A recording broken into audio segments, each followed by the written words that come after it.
தனியார் மருத்துவமனையில் ஏற்பட்ட தீ விபத்தில் லிப்டில் சிக்கிக்கொண்ட 5 பேர் உயிரிழந்திருக்கின்றார்கள். அவர்களை மீட்டு திண்டுக்கல் அரசு மருத்துவக் கல்லூரி மருத்துவமனைக்கு அனுப்பி வைத்துள்ளனர். மேலும் அந்த ஒரு குழந்தையும் இருப்பதாக தற்போது தகவல் தெரிய வந்திருக்கின்றது. 6 பேர் மயக்கம் அடைந்திருக்கின்றார்கள். திண்டுக்கல் அரசு மருத்துவமனையில் மயங்கிய நிலையில் கொண்டு செல்லப்பட்டவர்களுக்கான சிகிச்சை வழங்கப்பட்டு வருகின்றது. மொத்தமாக இந்த திண்டுக்கல் மருத்துவமனை தீ விபத்தில் 5 பேர் உயிரிழந்திருப்பதாக தற்போது தகவல் கிடைத்திருக்கின்றது. திண்டுக்கல் திருச்சி நெடுஞ்சாலையில் இருக்கக்கூடிய அந்த தேசிய நெடுஞ்சாலை ஒட்டி அமைந்திருக்கக்கூடிய பிரபல தனியார் மருத்துவமனையில் இந்த தீ விபத்து ஏற்பட்டிருக்கின்றது. தீ விபத்தின் தொடர்ச்சியாக அந்த மருத்துவமனையினுடைய லிப்டில் சிக்கிக்கொண்ட குழந்தை உட்பட 5 பேர் உயிரிழந்திருக்கின்றார்கள். மயக்கமடைந்த 6 பேருக்கு மருத்துவமனையில் சிகிச்சை வழங்கப்பட்டு வருகின்றது.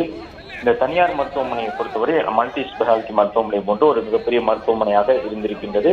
திண்டுக்கல் திருச்சி தேசிய நெடுஞ்சாலையில் அமைந்திருக்கின்றது. லிப்ட் மூலமாக அந்த மருத்துவமனையினுடைய மேல்தளங்களுக்கு செல்வதற்கான ஒரு வாய்ப்பு இருந்த சூழலில் லிப்டை பயன்படுத்தியவர்கள் தான் தற்போது இந்த தீ விபத்தில் சிக்கி உயிரிழந்திருக்கின்றார்கள்.